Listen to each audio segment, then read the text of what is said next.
there are a few new and or change quests that brings even more immersion, logical storyline and getting even deep in the Gothic lore. And this is something that I was expecting from the Gothic Remake. First of all, finding Neck doesn't start the quest if you didn't talk to Sly before, and that's a good thing.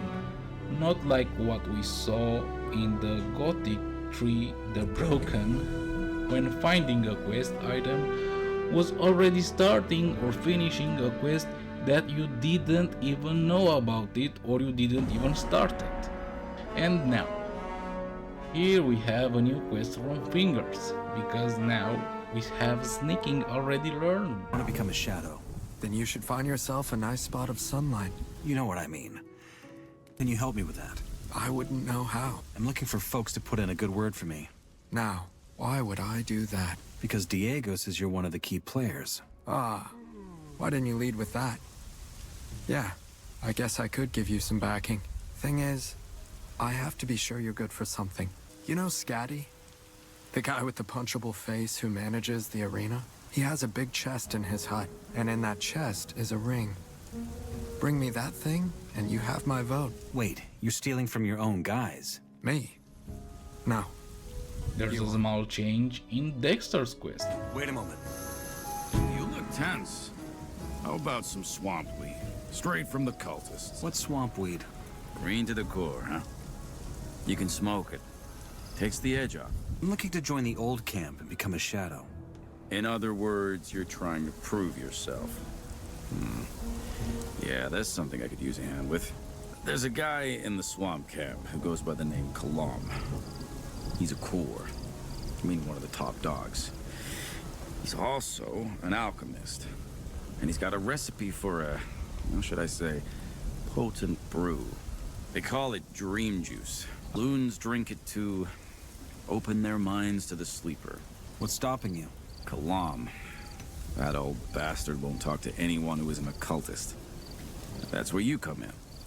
Head to the swamp camp and act as though you want to join them. Once he talks to you, get me the rest. Ashgan and the Sealed Mine. It's behind there. Why? Feeling adventurous? Just curious. That can be quite bad for your health. The miners collapsed that tunnel before the barrier. The old diggers say it's because there was a shitload of mine crawlers behind there. Great, that's great. Torres in the market area. Well, a new face. Enos be with you? Thanks. I'm just looking around. An inquisitive soul. How commendable. I'm Torres, and as you can see, a servant of Enos. I also offer magical items to select customers. Such as the path of Enos is paved with fire, such it is paved by truth. And even though everyone carries a spark of this fire within themselves, few are capable of stoking it. To be quite honest, they wouldn't even realize it if it flew right at them. Why are you telling me all that? I'm seeking someone who deserves a chance. Admittedly, I've committed to easier endeavors. You are sincere. But we shall see if that suffices to wake this spark of magic within you. And what's the catch? No such thing. It's my duty to act on behalf of and for the good of the Order. Enos wills it. Which is why I'm talking to the convicts in the first place. Even though it might appear unrewarding. How do they say? Few are chosen. I'd rather say many are ungifted. And the whole new thing about the magic rune use in the early game. Very nice backstory and a lot of lore in this new content.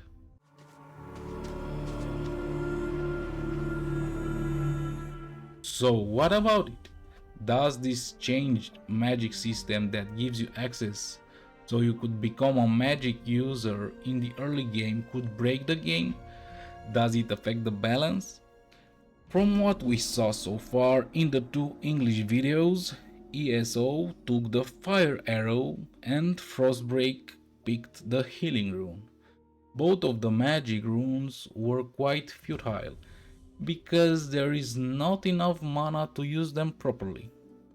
So this doesn't seem OP to me in the early game. The devs balance this with the use of mana instead of high level Rune Magic circle that is used in the late game.